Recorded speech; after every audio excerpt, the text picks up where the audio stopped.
Welcome back to CMA Telugu. And ఈరోజు topic వచ్చేసి మనం జిఎస్టీ గురించి ఇంట్రొడక్షన్ మాట్లాడుకుంటున్నాం అనమాట. సో మనం ఏదైతే మెటీరియల్ ఇక్కడ ఫాలో అవుతున్నామో అది ఇన్స్టిట్యూట్ మెటీరియల్ అనమాట. ఏదైతే మన ఐసిఐ వెబ్సైట్లో దొరుకుతుందో ఆ మెటీరియల్ ఫాలో అవుతున్నాం. అండ్ జిఎస్టీ ఇంట్రొడక్షన్లో మనం ఎక్కడి నుంచి స్టార్ట్ చేయబోతున్నామంటే ఈరోజు టాపిక్ వచ్చేసి జిఎస్టీ గురించి ఉన్న అడ్వాంటేజెస్ అనమాట. Advantages of GST. సో జిఎస్టీకి ఏమేమి అడ్వాంటేజెస్ ఉన్నాయనేది ఈరోజు చాప్టర్లో మనం మాట్లాడుకుంటున్నాం అనమాట. So one nation one tax. So ఇక్కడ ఏం చెప్తున్నారంటే GST one nation one tax. So all over India GST అన్ని స్టేట్స్కి అప్లై అవుతుంది అనమాట. టోటల్ ఇండియా మొత్తం కూడా ఈ జిఎస్టీ అనేది అప్లికబుల్ అవుతుంది. సో దాన్ని వన్ నేషన్ వన్ ట్యాక్స్ అన్నాము. ఇంతకుముందు అంటే ఒక్కొక్క స్టేట్కి ఒక్కొక్క రకంగా, ఒక్కొక్క స్టేట్కి ఒక్కొక్క రేటు అలా ఉండేది. ఇప్పుడు జిఎస్టీ వచ్చేసేసరికి అన్ని స్టేట్స్కి అండ్ ఓన్లీ మొత్తం ఇండియా అంతా కూడా ఒకటేలాగా ఉంటుందన్నమాట ట్యాక్స్ రిఫార్మ్ అనేది. సో అది నేషన్ వైడ్ సేమ్ అనమాట.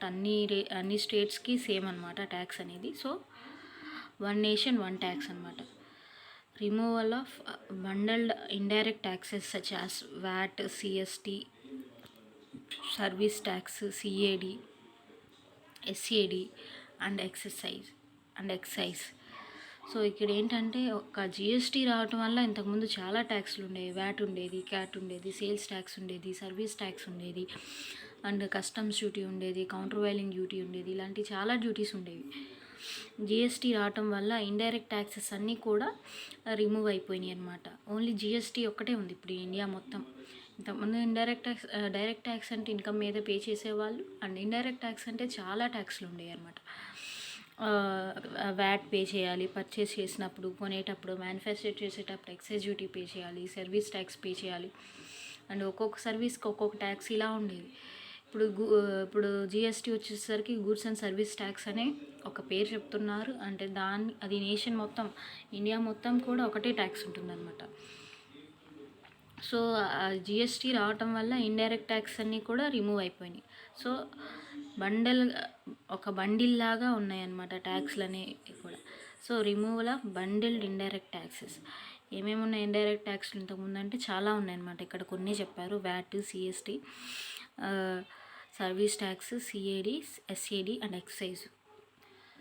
And removal of cascading effect of taxes, that is removes tax on tax.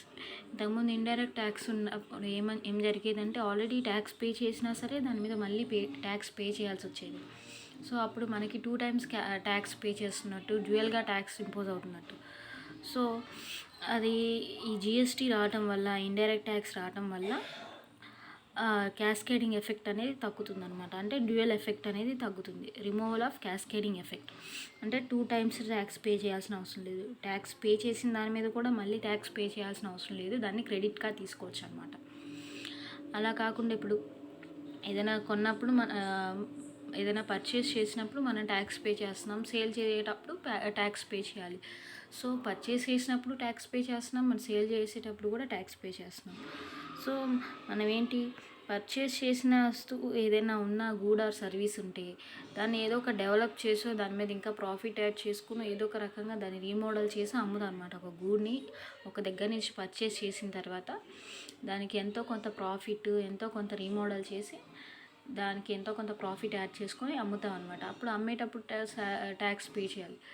So ఇక్కడ ఏమవుతుందంటే ఆల్రెడీ పర్చేస్ చేసినప్పుడు మనం ట్యాక్స్ పే చేసాం, మళ్ళీ సేల్ చేసినప్పుడు కూడా అదే ట్యాక్స్ ఇంక్లూడ్ అయ్యి మళ్ళీ పే చేస్తున్నాం అనుకోండి, అప్పుడు డ్యూయల్ ట్యాక్స్ పడుతుందన్నమాట.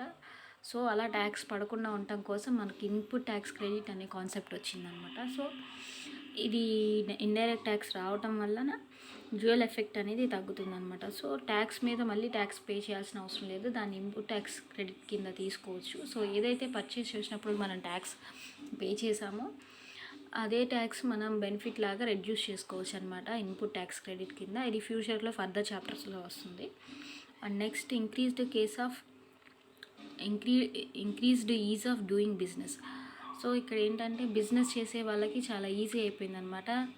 మామూలుగా ఆర్డినరీ పీపుల్కి ఏంటంటే ట్యాక్స్ గురించి ఇవన్నీ ఏం తెలియవు. సో ఈ జిఎస్టీ రావటం వల్ల ఇంకా ఈజీ అయిపోయిందనమాట బిజినెస్ చేసే వాళ్ళందరికీ. ట్యాక్స్ అనేది ఇంత రేట్ ఇంత పర్సెంట్ అని చెప్పేస్తున్నారు డైరెక్ట్గా జిఎస్టీలో. అదే ఇండైరెక్ట్ ట్యాక్స్లో అయితే రకరకాల ట్యాక్స్లు రకరకాల ట్యాక్స్ రేట్స్ ఉన్నాయి. సో దీంట్లో అయితే అలా ఏమి ఉండవు అనమాట. సో ప్రతి బిజినెస్ చేసే ప్రతి ఒక్క బిజినెస్ పర్సన్కి చాలా ఈజీ అయిందనమాట. So increased ease of doing business చేసే వాళ్ళకి బాగా ఈజీ అయిపోయింది అండ్ బిజినెస్ చేసే వాళ్ళు పెరిగిపోయారనమాట. Next lower cost of production increases demand will lead to increase supply.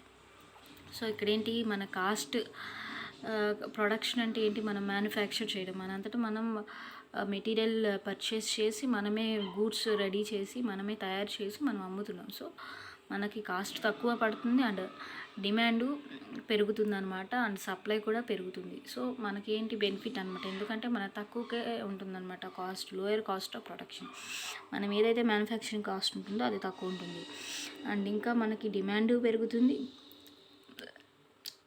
And supply కూడా పెరుగుతుంది అనమాట. Hence this will ultimately lead to rice in the production of goods.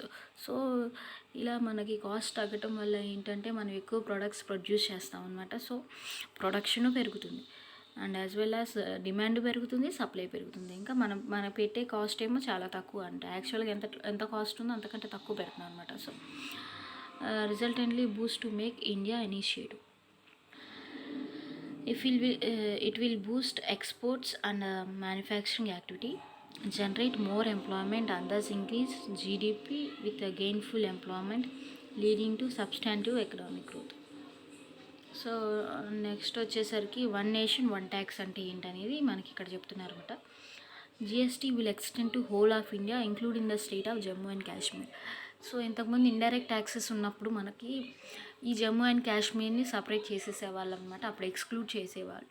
ఈ జిఎస్టీ మొత్తం ఆల్ ఓవర్ ఇండియా ఉంటుందన్నమాట, extends to whole of India and ఇక్కడ one nation one tax అనమాట. So ఎక్కడి నుంచి ఎక్కడికైతే చూసుకున్నా సరే ట్యాక్స్ రేట్స్ అనేవి సేమే ఉంటాయి దాదాపు.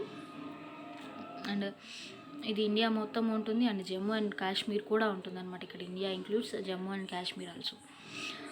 On 7th July 2017, the Jammu and Kashmir Goods and Service Tax Bill 2017 was passed by the state legislature, empowering the state to levy state GST on intrastate supplies with effect from 8th July 2017.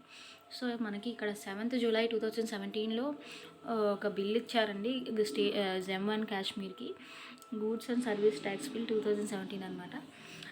అక్కడ ఎవరైతే respective state ఉంటారో ఆ state యొక్క legislative members ఏం చేశారు అంటే GST కోసం ఒక బిల్ ఇచ్చారండి, ఐజిఎస్టీ బిల్ అనమాట. సో ఇంట్రా స్టేట్ సప్లై జరిగినప్పుడు అంటే మన ఏదైతే మన స్టేట్ ఏదైతే ఉంటుందో ఆ స్టేట్లోనే సప్లై జరిగినప్పుడు, అంటే వేరే స్టేట్కి కాకుండా ఓన్లీ మన స్టేట్లోనే మన సప్లై జరిగితే ఇంట్రా స్టేట్ సప్లై అంటాం. అలా కాకుండా ఒక స్టేట్ నుంచి ఇంకో స్టేట్కి జరిగింది అనుకోండి ఇంటర్ స్టేట్ సప్లై అంటాం.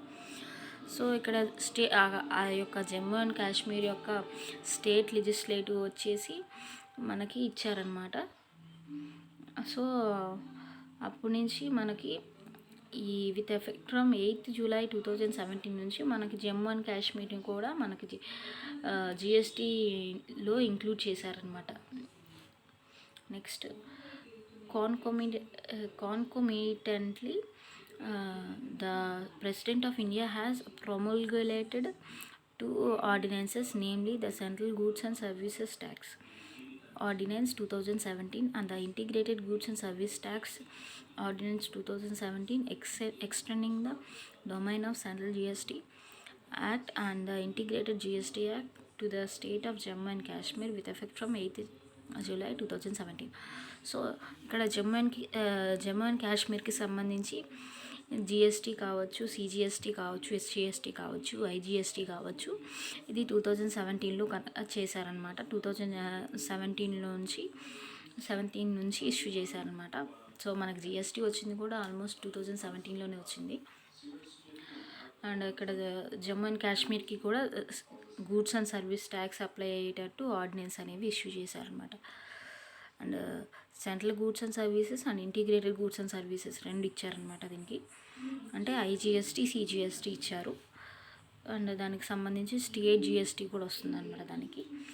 With this, the state of Jammu and Kashmir has become part of GST regime, making GST truly a one nation one tax regime. So ఇక్కడ ఏం చెప్తున్నారంటే జమ్మూ అండ్ కాశ్మీర్ ఇండియాలో కలుపుకోవడం వల్ల టోటల్గా మనకి ఇండియా మొత్తంలో ఉన్నది ట్యాక్స్ ఏంటంటే వన్ నేషన్ వన్ ట్యాక్స్ అవుతుంది అనమాట. జిఎస్టీ అనేది GST truly one nation one tax resume.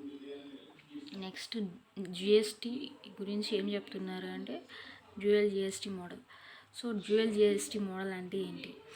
India adapted a dual GST model where tax imposed concurrently by central and state governments. So ఇక్కడ ఏం చెప్తున్నారు అంటే డ్యూయల్ జిఎస్టీ మోడల్ అంటే ఏంటంటే ఇక్కడ ఏదైతే జిఎస్టీ పే చేయాలో ఆర్ జిఎస్టీ కలెక్ట్ చేయాలో దాని మీద ఉన్న పవర్ రెండు సెంట్రల్ గవర్నమెంట్స్కి and as well as state గవర్నమెంట్కి, రెండు గవర్నమెంట్స్కి ఉంటాయి. సో ఆ పవర్ ఏదైతే ఉందో అది జిఎస్టీకి సంబంధించిన పవర్ అయితే ఉందో ఆ పవర్ అనేది రెండుకి ఉందన్నమాట. రెండు గవర్నమెంట్స్కి, స్టేట్ గవర్నమెంట్కి, సెంట్రల్ గవర్నమెంట్కి, రెండు గవర్నమెంట్స్కి ఉంది కాబట్టి ఇది డ్యూయల్ జిఎస్టీ మోడల్ అన్నారు. So dual GST model SGST. So ఇక్కడ ఓన్లీ ఒక స్టేట్కి సంబంధించి చూస్తే ఎస్జిఎస్టీ అనమాట. అండ్ సెంట్రల్ మొత్తం కంట్రీ మొత్తం చూస్తే కనుక అది సిజిఎస్టీ అనమాట. ఇంటిగ్రేటెడ్ అంటే ఐజిఎస్టీ అనమాట. So SGST state GST collected by the state government. So పేరులోనే ఉంది స్టేట్ జిఎస్టీ అని. సో స్టేట్ జిఎస్టీ ఎవరు కలెక్ట్ చేస్తారు అంటే స్టేట్ గవర్నమెంట్. అండ్ సిజిఎస్టీ ఎవరు కలెక్ట్ అంటే ఏంటంటే సెంట్రల్ జిఎస్టీ అనమాట. అంటే central goods and service tax అనమాట. అండ్ ఎవరు కలెక్ట్ చేస్తారు అంటే రెవెన్యూ అంతా జిఎస్టీ సంబంధించిన రెవెన్యూ అంతా ఎవరు కలెక్ట్ చేస్తారు అంటే collected by central government. Next IGST. So integrated GST collected by the central government on interstate supply of goods and services. So ఒక స్టేట్ నుంచి ఇంకో స్టేట్కి ఇప్పుడు ఏదైతే స్టేట్లో ఉందో అదే స్టేట్లోనే సప్లైస్ జరిగినాయి అనుకోండి, అమ్మడం కానీ కొనటం కానీ గూడ్స్ గురించి ఆర్ సర్వీసెస్ గురించి సప్లై జరిగింది అనుకోండి సేమ్ స్టేట్లో, అది స్టేట్ జిఎస్టీ ఎస్జిఎస్టీ కింద వస్తుంది. అలా కాకుండా ఒక స్టేట్ నుంచి ఇంకో స్టేట్కి ఇచ్చారనుకోండి, ఇప్పుడు ఆంధ్రప్రదేశ్ నుంచి తమిళనాడు ఆర్ తమిళనాడు నుంచి చెన్నై ఆర్ తమిళనాడు నుంచి కర్ణాటక, ఇలా ఒక స్టేట్ నుంచి ఇంకో స్టేట్కి మనకి ట్రాన్సాక్షన్స్ జరిగినాయి అనుకోండి, ఇంటర్ స్టేట్ ట్రాన్సాక్షన్స్ జరిగినట్టు. సో మనకు అక్కడ ఐజిఎస్టీ అనేది అప్లికబుల్ అవుతుంది. And integrated GST collected by the central government. So ఇక్కడ ఇంటిగ్రేటెడ్ జిఎస్టీకి సంబంధించిన రెవెన్యూ అంతా కూడా సెంట్రల్ గవర్నమెంట్ కలెక్ట్ చేస్తుంది.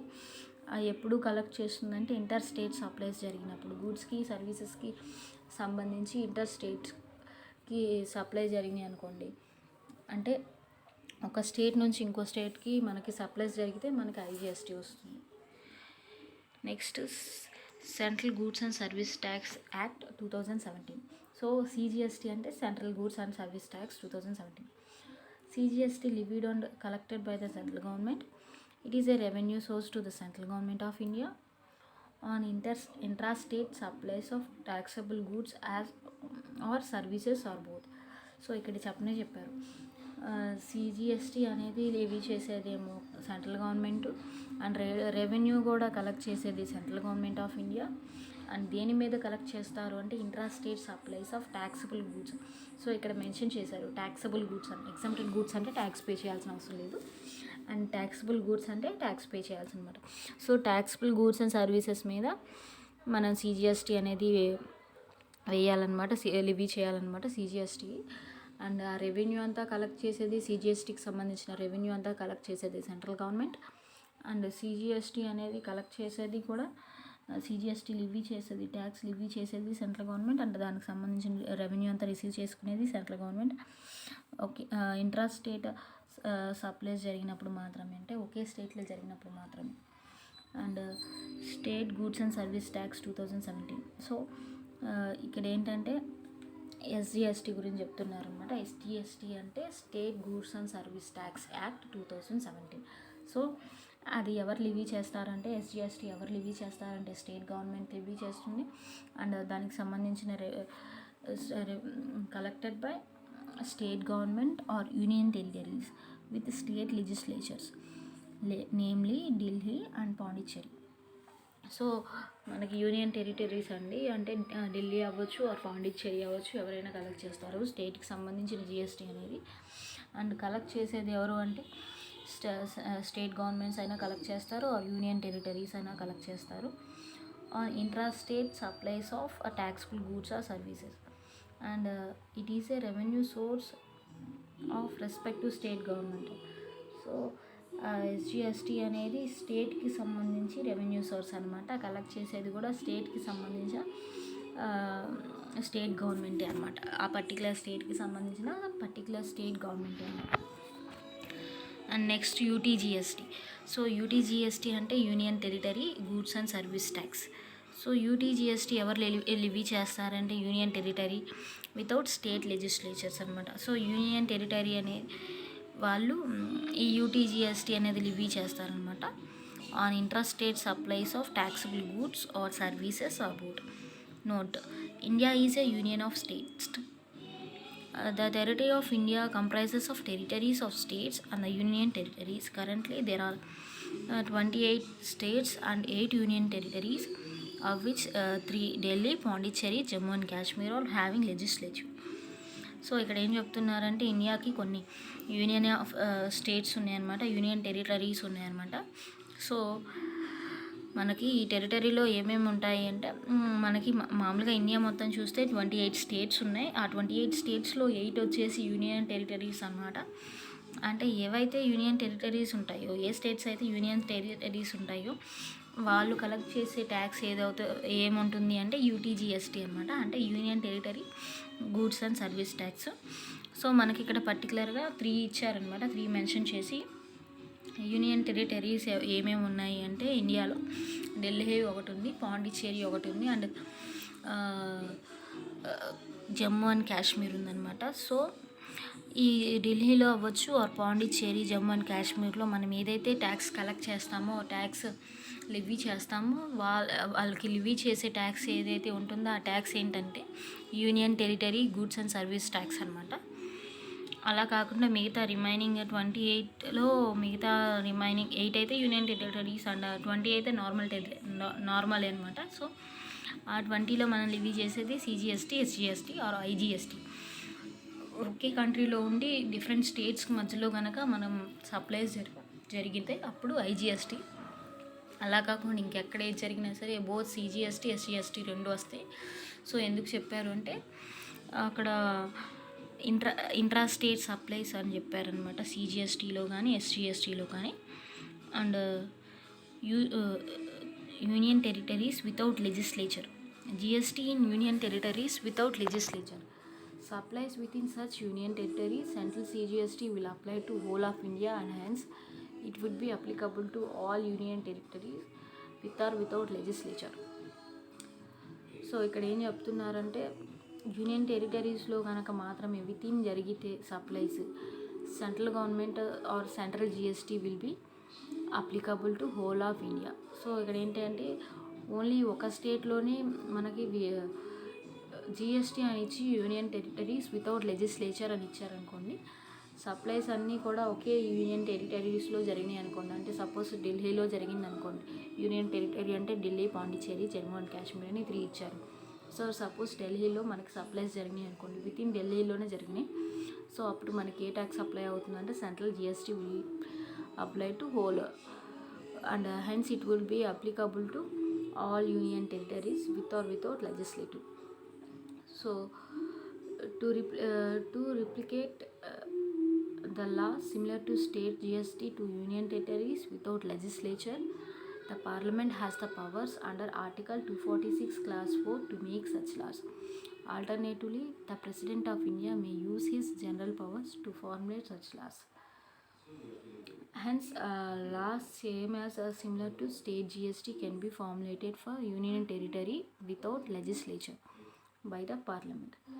The following are union territories without legislatures. So అంటే లెజిస్లేచర్ అంటే శాసనసభలు లాగా వస్తాయండి. సో ఏవైతే యూనియన్ టెరిటరీస్ ఉన్నాయో అండ్ లెజిస్లేచర్స్ లేకుండా ఉన్నాయో అవి ఏంటి అంటే Lakshadweep, Daman and Diu, and Dadra and Nagar Haveli, Andaman and Nicobar islands, Ladakh, Chandigarh. మనకి ఇందాక ఏం చెప్పారు 28 ఉన్నాయి. 28 స్టేట్స్ ఉన్నాయి అండ్ 8 యూనియన్ టెరిటరీస్ ఉన్నాయి. సో 8 యూనియన్ టెరిటరీస్లో మనకి 3 అనేది చెప్పేశారు. అండ్ వాటిల్లో ఏదైనా ట్యాక్స్ లెవీ చేయాల్సి వస్తే మనం యూటీజీఎస్టీ అనేది కలెక్ట్ చేస్తామని చెప్పారనమాట. అది ఆ 3 ఏంటి అంటే ఢిల్లీ, పాండిచ్చేరి, జమ్మూ అండ్ కాశ్మీర్ అనేవి యూనియన్ టెరిటరీస్ అని చెప్పారు. అండ్ ఇక్కడ 8 యూనియన్ టెరిటరీస్ అన్నారు, 3 చెప్పారు. రిమైనింగ్ 5 ఏం చెప్పారు ఇక్కడ చెప్పారనమాట. సో ఇక్కడ ఏంటంటే ఢిల్లీ, జమ్మూ అండ్ కాశ్మీర్, పాండిచ్చేరికి ఏంటంటే లెజిస్లేచర్ అంటే శాసనసభలు ఉన్నాయన్నమాట. అండ్ మిగతా ఈ 5 ఉన్నాయి కదా వాటికి వితౌట్ లెజిస్లేచర్. సో వాటికి శాసనసభలు లేవన్నమాట. ఆ రెస్పెక్టివ్ స్టేట్స్కి లెజిస్లేటివ్ అసెంబ్లీస్ అనేవి లేవు. సో అవి ఏంటివి అంటే ఈ 5 ఏంటివంటే Lakshadweep, Daman Diu, Dadra and Nagar Haveli, and Andaman and Nicobar islands, Ladakh, Chandigarh అనమాట.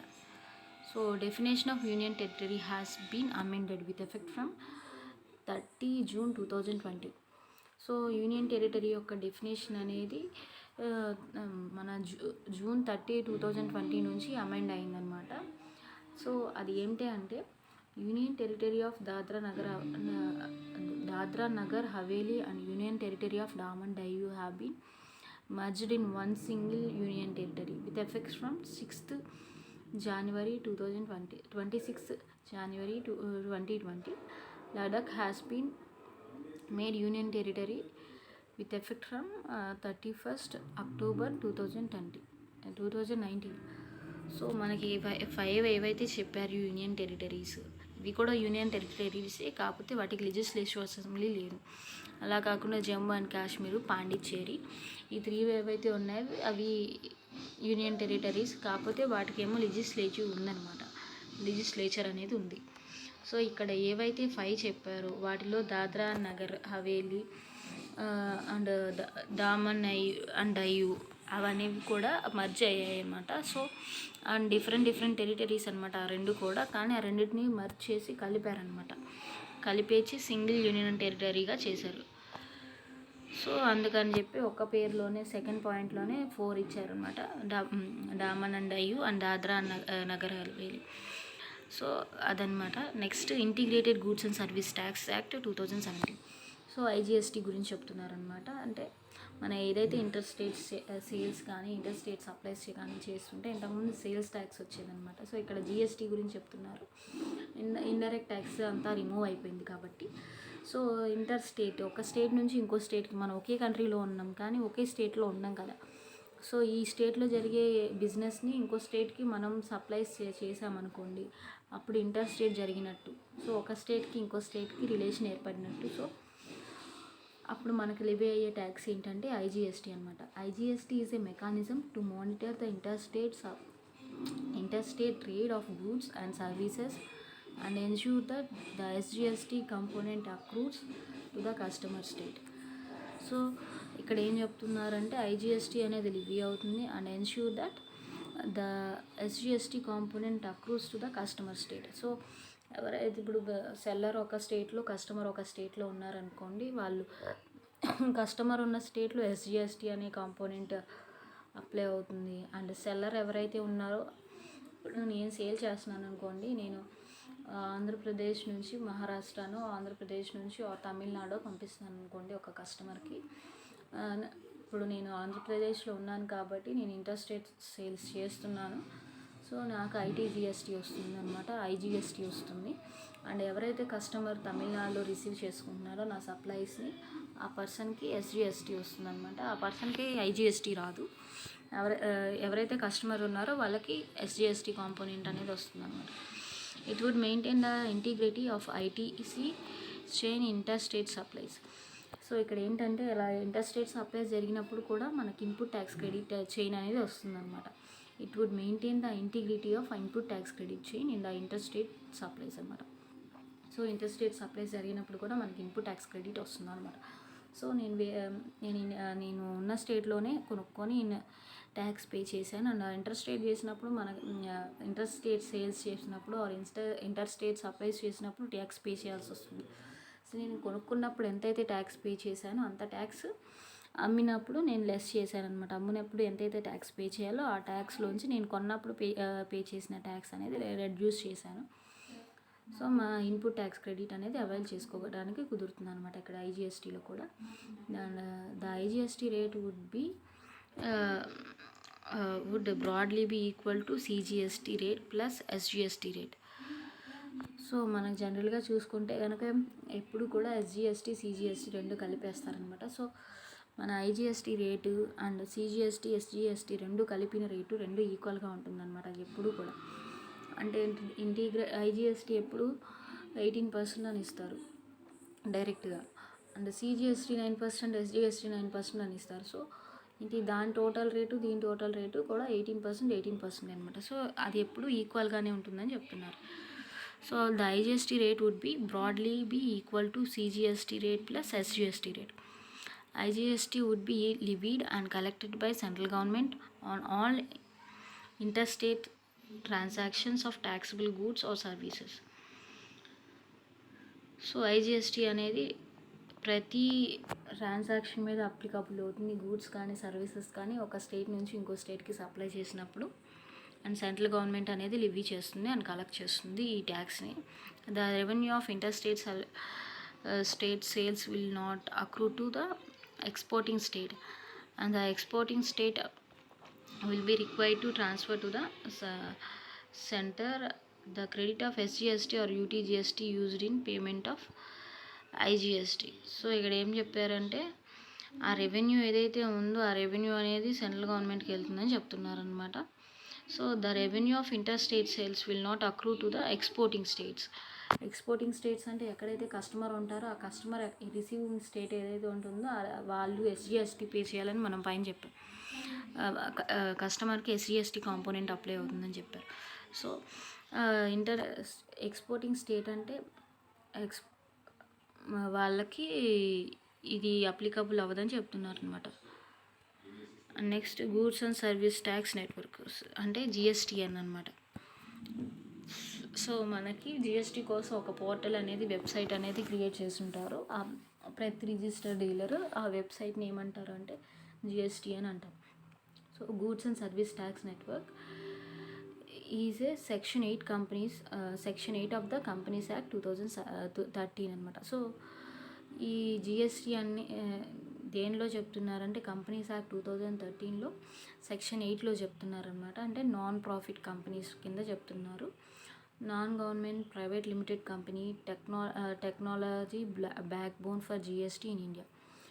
GST being a destination based tax. So మనం చెప్పాను డెస్టినేషన్ బేస్డ్ ట్యాక్స్ అంటే ట్యాక్స్ని షేర్ చేసుకుంటూ కస్టమర్ దగ్గరికి తీసుకెళ్తారనమాట. మ్యానుఫ్యాక్చర్ నుంచి హోల్సేలర్స్, రీటైలర్స్ ఇలా అందరూ షేర్ చేసుకుంటూ కస్టమర్ దగ్గరికి తీసుకెళ్తారు. సో GST అనేది డెస్టినేషన్ బేస్డ్ ట్యాక్స్ అవుతుంది. And the interstate trade of goods and services would need to be robust settlement mechanism among the states and the center. So ఇక్కడ ఒక state నుంచి ఇంకో స్టేట్కి సప్లైస్ కానీ గూడ్స్ అండ్ సర్వీసెస్ కానీ sale చేసినప్పుడు ఏం జరుగుతుంది అంటే మనం కొన్ని డిఫికల్టీస్ పేమెంట్ ఆఫ్ అమౌంట్ కింద కొన్ని డిఫికల్టీస్ పేమెంట్ కోసం కొన్ని డిఫికల్టీస్ అనేవి బేర్ చేయాల్సి వస్తుంది అనమాట. ఒక్కోసారి ఏంటి మన గూడ్స్ అనేవి రిసీవ్ చేసుకోకపోవచ్చు. నేను అమౌంట్ పే చేసేసాను అండ్ ఒకవేళ నేను అమౌంట్ పే చేసినా కానీ గూడ్స్ అనేవి డ్యామేజ్ కండిషన్లో వచ్చాయి. ఇలా రకరకాల ప్రాబ్లమ్స్ ఉంటాయి. సో ఎవరైతే మనం ఎక్కడి నుంచి అయితే మనం పర్చేస్ చేసామో వాళ్ళతో మనకి ఒక కాంటాక్ట్ అనేది ఏర్పడాలన్నమాట. అది వెబ్సైట్ ద్వారా ఏర్పడుతుంది. This is possible only when there is a strong IT structure అంటే ఇన్ఫ్రాస్ట్రక్చర్ అనమాట. So and service backbone which enables capture, processing and exchanging of information amongst the stakeholders. As a result, goods and service tax network has been set up. So ఈ purchase and sales transactions ఒక interstate జరిగినప్పుడు అంటే ఈ supplies అనేవి ఒక state నుంచి ఇంకో స్టేట్కి జరిగినప్పుడు మనం కొన్ని డిఫికల్టీస్ అనేవి ఫేస్ చేస్తామన్నమాట. డైరెక్ట్గా మ్యానుఫ్యాక్చర్ నుంచి కస్టమర్కి ఏ కాంటాక్ట్ లేకపోవటం వల్ల మధ్యలో ఏవైతే జరుగుతూ ఉంటాయో హోల్సేలర్ కావచ్చు, రీటైలర్ కావచ్చు, ఇవన్నీ జరుగుతూ ఉన్నప్పుడు మనం కాంటాక్ట్లో ఉండటానికి మనకి ఏదన్నా ఫెసిలిటీ కావాలి. సో అలా కావాలంటే మనకి గట్టి IT ఇన్ఫ్రాస్ట్రక్చర్ అనేది ఉండాలన్నమాట. టెక్నాలజికల్గా సంబంధించి ఇన్ఫర్మేషన్ టెక్నాలజీకి సంబంధించి ఒక ఇన్ఫ్రాస్ట్రక్చర్ అనేది ఉండాలన్నమాట, ఒక స్ట్రాంగ్. సో అదే బ్యాక్ బోన్గా ఉంటుందన్నమాట మన బిజినెస్కి. ఇప్పుడు ఏదైనా డౌట్ రావచ్చు, ఆర్ ఏదైనా సరే క్వరీ ఉండొచ్చు, ఏదైనా హెల్ప్ ఉండొచ్చు, అదంతా కూడా మనం వెబ్సైట్లో చూసుకొని డైరెక్ట్గా మ్యానుఫ్యాక్చరింగ్ని డీల్ చేయొచ్చు అనమాట. అలా కాకుండా చేస్తే మనకే చాలా లాస్ జరుగుతుందన్నమాట. సో ఇవన్నీ దృష్టిలో పెట్టుకొని ఇంటర్ స్టేట్ జరిగేటప్పుడు ఒక స్టేట్ నుంచి ఇంకో స్టేట్కి ట్రాన్సాక్షన్ జరిగేటప్పుడు మనకు కమ్యూనికేషన్ ప్రాబ్లం ఏమీ లేకుండా జిఎస్టీఎన్ని ఇంప్లిమెంట్ చేశారనమాట. సో ఒక నెట్వర్క్ అనేది క్రియేట్ చేశారు. As a result goods and service tax network has been set up. GST network will soon become a 100% government owned company. ఫస్ట్లో ఏం చెప్పారు, జిఎస్టీ నెట్వర్క్ అనేది goods and service tax network అనేది private కంపెనీగా చెప్పారనమాట. ప్రైవేట్ లిమిటెడ్ కంపెనీగా, section 8 కంపెనీగా, or non profit కంపెనీగా చెప్పారు, నాన్ గవర్నమెంట్ కంపెనీగా చెప్పారు. కానీ తర్వాత ఏమైంది, జిఎస్టీ నెట్వర్క్ ఇంప్లిమెంట్ చేసిన తర్వాత జిఎస్టీ అనేది ఏమైందంటే 100% గవర్నమెంట్ ఓన్డ్ కంపెనీ అయింది. Cabinet consider converting GSTN to government entity on September 26, 2018. So మనకి ఏదైతే క్యాబినెట్ ఉంటుందో, సెంట్రల్ గవర్నమెంట్ యొక్క క్యాబినెట్, అది ఏం చేశారు అంటే జిఎస్టీఎన్ని 100% గవర్నమెంట్ కింద చేశారు. అండ్ ఏ రోజు చేశారు అంటే 26 September 2018లో చేశారనమాట. So goods and service tax network, intrastate transactions, tax payment and credit flow. So ఇందాకేంటి ఇక్కడ దేని గురించి డిస్కస్ చేసామంటే ఇంటర్ స్టేట్ జరిగినప్పుడు, ఒక స్టేట్ నుంచి ఇంకో స్టేట్కి జరిగినప్పుడు జిఎస్టీ నెట్వర్క్ ఎలా ఉంటుందని. అలా కాకుండా ఇంట్రా స్టేట్ ట్రాన్సాక్షన్ అంటే payment of tax and credit flow. So ఏదైతే స్టేట్లో ఉన్నారో అదే స్టేట్లోనే ట్రాన్సాక్షన్స్ జరిగినాయి, అదే స్టేట్లోనే సప్లైస్ సేల్స్ జరిగినాయి. సో అప్పుడు జిఎస్టీఎన్ గురించి ఇదన్నమాట. సో ఇక్కడ ఏం చెప్తున్నారంటే functions of GSTN. So GSTN యొక్క ఫంక్షన్స్ ఏంటంటే creation of common and shared IT infrastructure for functions facing tax payers has been assigned to GSTN and these are. So ఇక్కడ ఏం చెప్తున్నారంటే మనకి ఒక ఐటీ స్ట్రక్చర్ అనేది ఫామ్ అయిందనమాట. జిఎస్టీఎన్ అనేది అంటే ఏంటంటే ఒక వెబ్సైట్ అనేది మనకి వస్తుంది అనమాట. Creation of common and shared IT structure. So అది అందరికీ షేర్ చేశారనమాట ఆన్లైన్లో. ఫేసింగ్ ట్యాక్స్ పేయర్స్, ఎవరైతే ట్యాక్స్ పే చేయాల్సి ఉంటుందో వాళ్ళు, అండ్ రిజిస్టర్ చేసుకున్న వాళ్ళు, అండ్ ఎవరైతే ట్యాక్స్ పే చేయాల్సి ఉన్న వాళ్ళనమాట. సో వాళ్ళకి జిఎస్టీఎన్ అనేది ఎలా యూజ్ అవుతుంది అంటే filing of registration application. So మనం ఏంటి జిఎస్టీకి అప్లికబుల్ అవ్వాలి అంటే వాళ్ళు ముందు జిఎస్టీ కింద రిజిస్టర్ అయి ఉండాలన్నమాట. సో ఫస్ట్ ఏం చేయాలంటే వాళ్ళు రిజిస్ట్రేషన్ ఫైల్ చేయాలన్నమాట. సో దానికి సంబంధించిన అప్లికేషన్ అనేది, రిజిస్ట్రేషన్ అప్లికేషన్ అనేది ఈ GSTN network, goods and service tax నెట్వర్క్లో వస్తుందన్నమాట. అండ్ మనం ఇయర్లీ ఏదైతే ఇన్కమ్ ఉన్నా, ఏదైనా సప్లైస్ ఉన్నా, ఏదైనా లాసెస్ ఉన్నా అన్నీ కూడా మనం ఫైల్ చేయాలన్నమాట. ఒక రిటర్న్ ఫైల్ చేయాలి, ఫైలింగ్ ఆఫ్ రిటర్న్ ఫైల్ చేయాలి. ఫస్ట్ టైం చేయాలి, రిజిస్ట్రేషన్ అప్లికేషన్ ఫైల్ చేయాలి. అండ్ తర్వాత వచ్చేసేసరికి ఇయర్ ఎండ్ అవ్వచ్చు, ఆర్ ఫైనాన్షియల్ ఇయర్ ఎండ్ అవ్వచ్చు, ఏదైనా అవ్వచ్చు, మనం రిటర్న్ ఒకటి ఫైల్ చేయాలి. అండ్ నెక్స్ట్ థర్డ్ స్టెప్ వచ్చేసేసి creation of challan for tax payment. So tax pay చేయడానికి ముందు మనం ఒక చలాన్ అనేది క్రియేట్ చేయాలన్నమాట. సో మనం ఏంటి బ్యాంక్ చలాన్స్ అని ఉంటాయి, ఒక్కొక్క చలాన్ 50 రూపీస్, 100 రూపీస్ అలా ఉంటాయి కదా. సో ఈ జిఎస్టీకి సంబంధించిన చలాన్స్ అనేవి ట్యాక్స్ పే చేయడం కోసం ఒకటి క్రియేట్ చేయాలన్నమాట. ఈ జిఎస్టీఎన్లోనే మనకి దొరుకుతుంది. And next settlement of IGST payment. So ఒక స్టేట్ నుంచి ఇంకో స్టేట్కి జరిగినప్పుడు ట్రాన్సాక్షన్స్ మనం ఐజిఎస్టీ పే చేస్తాం కదా. సో ఐజిఎస్టీ పేమెంట్కి సంబంధించిన స్టేట్మెంట్స్ అలాంటివన్నీ కూడా మనం దీంట్లో ఉంటుందన్నమాట. Next generation of business intelligence and analytics etcetera. All study functions to be performed by tax officials under GST like approval of registration, assessment, audit, appeal, enforcement, etc. will remain with respect to tax departments. So అన్ని functions follow అయిన తర్వాత tax officials ఈ జిఎస్టీని approve చేస్తారనమాట. So ఆ customer ఎవరైతే register చేసుకున్నారో ఆ ఎస్ఎస్సికి వాళ్ళ రిజిస్ట్రేషన్ని చేస్తారు. అండ్ ఈ రిటర్న్స్ ఫైల్ చేయడం వల్లే మనం ఇన్పుట్ ట్యాక్స్ క్రెడిట్ అనేది తీసుకోగలము. అండ్ మన ట్యాక్స్ అనేది అసెస్మెంట్ చేసుకోగలము అండ్ ఆడిట్ చేయగలము అండ్ ఎన్ఫోర్స్ చేయగలము అనమాట. ఎన్ఫోర్స్ చేయడం అంటే లీగల్ రైట్ వస్తుంది అనమాట. ఏదైనా మిస్టేక్ జరిగినా కూడా మనం కోర్టులో కేసు వేసి మనం గెలవచ్చు అనమాట. సో ఇవన్నిటికి కూడా మనకు జిఎస్టిఎన్ అనేది యూస్ అవుతుంది అనమాట. సో ఏమేమి ఉంటాయంటే, ఏమేమి ఫంక్షన్స్ ఉంటాయంటే జిఎస్టిఎన్లో రిజిస్ట్రేట్ చేసుకోవచ్చు అండ్ రిటర్న్ ఫైల్ చేయొచ్చు అండ్ చలాన్ ట్యాక్స్ పే చేయాల్సినప్పుడు ఏమన్నా సరే చలాన్ క్రియేట్ చేసుకోవచ్చు. అండ్ ఐజిఎస్టీ పేమెంట్ గురించి అన్ని సెటిల్మెంట్స్ మనం జిఎస్టిఎన్లో చేయొచ్చు. And generation of business intelligence, బిజినెస్కి సంబంధించిన అన్ని సజెషన్స్ కావచ్చు, ఆర్ బిజినెస్ని ఇంప్రూవ్మెంట్ చేయాలన్నా, బిజినెస్ని డెవలప్ చేయాలన్నా దానికి సంబంధించి అన్నీ కూడా మనకు జిఎస్టిఎన్లో దొరుకుతాయి అన్నమాట.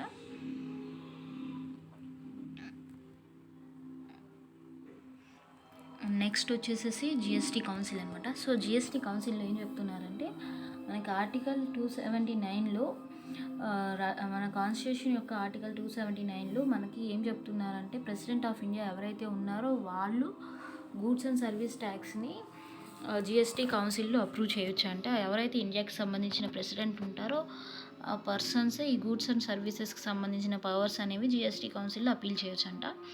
Next, the president of India constitute the GST council on 15 September 2016. So మనకి సెప్టెంబర్ 15న 2016లో ఈ జిఎస్టీ అనేది ఇండియాలో ప్రవేశపెట్టారనమాట. జిఎస్టీ కౌన్సిల్ అనేది ఇండియాలో తీసుకొచ్చారనమాట president. And GST council shall consist of union finance minister as a chairperson, union minister of state in charge of finance as a member, state in charge of finance as a member. So ఇక్కడ GST కౌన్సిల్లో ఎవరెవరు members ఉంటారంటే ministers ఉంటారనమాట. Minister finance minister, union finance minister ఉంటా. So union finance మినిస్టర్ని ఏమంటామంటే అక్కడ chairperson అంటాము. Next, union minister of state. So union minister of స్టేట్ని ఏమంటాము అంటే ఫైనాన్స్ యాజ్ ఎ మెంబర్ అనమాట. Next, the state finance minister or state revenue minister or any other minister nominated by each of state as a member of council. So జిఎస్టీకి సంబంధించిన members అనే వాళ్ళు ఉంటారు కదా, వాళ్ళు స్టేట్ రెవెన్యూకి సంబంధించి స్టేట్ ఫైనాన్స్కి సంబంధించి మినిస్టర్స్ ఎవరైతే ఉంటారో వాళ్ళు ఎలక్ట్ చేస్తారనమాట, వాళ్ళు సెలెక్ట్ చేస్తారనమాట జిఎస్టీ కౌన్సిల్ యొక్క మెంబర్స్ని. And the GST council shall select one of them as vice chairman of council. So జిఎస్టీకి సంబంధించి జిఎస్టీ కౌన్సిల్కి సంబంధించి మెంబర్స్ ఎవరైతే ఉంటారో వాళ్ళందరూ కలిసి వైస్ చైర్మన్ని, ఆ జిఎస్టీకి సంబంధించి వైస్ చైర్మన్ని అపాయింట్ చేయొచ్చు ఆర్ సెలెక్ట్ చేయొచ్చు అనమాట. సో జిఎస్టీ కమిషన్లో ఇద్దరు గురించి చెప్తున్నారు అనమాట, chairperson as well as member గురించి చెప్తున్నారు. సో చైర్పర్సన్ ఎవరంటే ఎవరైతే యూనియన్ ఫైనాన్స్ మినిస్టర్ ఉంటారో వాళ్ళని చైర్పర్సన్ అంటారు. అండ్ మెంబర్ ఎవరంటే స్టేట్ ఇన్ఛార్జ్ ఆఫ్ ఫైనాన్స్కి సంబంధించి స్టేట్ ఇన్ఛార్జ్ ఎవరు ఉంటారో వాళ్ళు మెంబర్ అవుతారు. అండ్ యూనియన్ ఫైనాన్స్ మినిస్టర్ ఎవరైతే ఉన్నారో వాళ్ళు చైర్పర్సన్ అవుతారు. అండ్ ఈ ఫైనాన్స్ మినిస్టర్ కావచ్చు స్టేట్ రెవెన్యూ మినిస్టర్ కావచ్చు, వీళ్ళిద్దరూ కలిసి మన జిఎస్టీ కౌన్సిల్కి సంబంధించిన మెంబర్స్ని సెలెక్ట్ చేస్తారు ఆర్ అపాయింట్ చేస్తారు. అండ్ జిఎస్టీ కౌన్సిల్ అనేలో ఎవరు ఉన్నారంటే వాళ్ళందరూ కలిసి, జిఎస్టీ కౌన్సిల్లో ఉన్న మెంబర్స్ అందరూ కలిసి జిఎస్టీకి సంబంధించిన వైస్ చైర్పర్సన్ని సెలెక్ట్ చేస్తారనమాట. Next, guiding principles of GST council. So జిఎస్టీకి సంబంధించి గైడింగ్ ప్రిన్సిపల్స్ ఏంటంటే, the mechanism of GST council would ensure harmonization on different aspects of GST between central states as well as among states అనమాట. So GST ఏం చెప్తుందంటే, GST council ఏం చెప్తుందంటే ఎలా హార్మనైజ్ చేయాలి, అండ్ స్టేట్కి సంబంధించింది ఎలా చేయాలి, అండ్ సెంట్రల్కి సంబంధించింది ఎలా చేయాలి, జిఎస్టీ యొక్క యాస్పెక్ట్స్ స్టేట్లో ఎలా ఉంటాయి, సెంట్రల్కి సంబంధించి ఎలా ఉంటాయి అనేది జిఎస్టీ కౌన్సిల్ అనేది డిస్కస్ చేస్తుంది అనమాట. It has been provided in the constitution act 2016 that GST Council in its discharge of various functions shall be guided by the need for a harmonized structure of GST and for the development of harmonized national market for goods and services. So ఇక్కడ GST ఏం చెప్తున్నారంటే, ఒక హార్మనైజ్డ్ market ఉండాలి జిఎస్టీలో, and గూడ్స్కి సంబంధించి కానీ సర్వీసెస్కి సంబంధించిన కానీ ఒక హార్మనైజ్డ్ నేషనల్ మార్కెట్ అనేది ఉండాలి అని చెప్పి జిఎస్టీ కౌన్సిల్ అనేది చెప్తుంది. సో ఇక్కడ ఏంటంటే ఇండైరెక్ట్ ట్యాక్స్లో లాగా ఒక కన్ఫ్యూజన్ అనేది ఏమి ఉండకూడదు, ఒక క్లియర్ కట్గా ఒక క్లారిటీ ఉండాలి అని చెప్తుంది అనమాట. అండ్ జిఎస్టీ కౌన్సిల్లో ఏమేమి ఫంక్షన్స్ ఉన్నాయి అంటే ట్యాక్స్ రేట్స్ గురించి చెప్తున్నారు. GST council is to make recommendations to the central government and state governments. And so ఇక్కడ జిఎస్టీ కౌన్సిల్ సెంట్రల్ గవర్నమెంట్కి చెప్తుంది, స్టేట్ గవర్నమెంట్కి చెప్తుంది అనమాట. సో ఏమేమి చెప్తుంది అంటే ట్యాక్స్ రేట్స్ గురించి చెప్తుంది, అండ్ దేంట్లో నీకు ఎగ్జామ్షన్స్ వస్తాయని చెప్తుంది. అండ్ థ్రెషోల్డ్ లిమిట్స్ అంటే ఎంతవరకు నీకు ట్యాక్సిబుల్ అండ్ ఎంతవరకు నీకు ఎగ్జామ్టెడ్, ఇలాంటి లిమిట్స్ ఉంటాయి కదా, అలాంటి లిమిట్స్ చెప్తుంది థ్రెషోల్డ్ లిమిట్స్. అండ్ ఏమైనా డిస్ప్యూట్స్ ఉంటే ఎలా సాల్వ్ చేయాలని చెప్తుంది జిఎస్టీ కౌన్సిల్. ఈ స్టేట్ గవర్నమెంట్కి చెప్తుంది అండ్ సెంట్రల్ గవర్నమెంట్కి చెప్తుంది. And next IGST registration including rules and notifications etcetera. So ఐజిఎస్టీలో ఏమేమి ఉంటాయంటే ఐజిఎస్టీ రిజిస్ట్రేషన్స్లో రూల్స్ ఉండొచ్చు, నోటిఫికేషన్స్ ఉండొచ్చు. సో ఏదైనా సరే స్పెషల్గా అప్పటికప్పుడు ఇంప్లిమెంట్ చేశారనుకోండి, సడన్గా నోటిఫికేషన్ ఇస్తారు. అలా కాకుండా ఆల్రెడీ ఉన్నదాన్నే చేంజ్ చేశారనుకోండి, అప్పుడు అమెండ్మెంట్ బిల్స్ అంటారు. అలా కాకుండా కొత్తది కనుక తీసుకొచ్చారనుకోండి జిఎస్టీ కౌన్సిల్స్, నోటిఫికేషన్ వస్తుంది. సో ఇది అనమాట జిఎస్టీ కౌన్సిల్ గురించి. సో జిఎస్టీ కౌన్సిల్కి ఒక పవర్ ఉందన్నమాట, స్టేట్ గవర్నమెంట్ కానీ సెంట్రల్ గవర్నమెంట్ కానీ కంట్రోల్ చేసేది.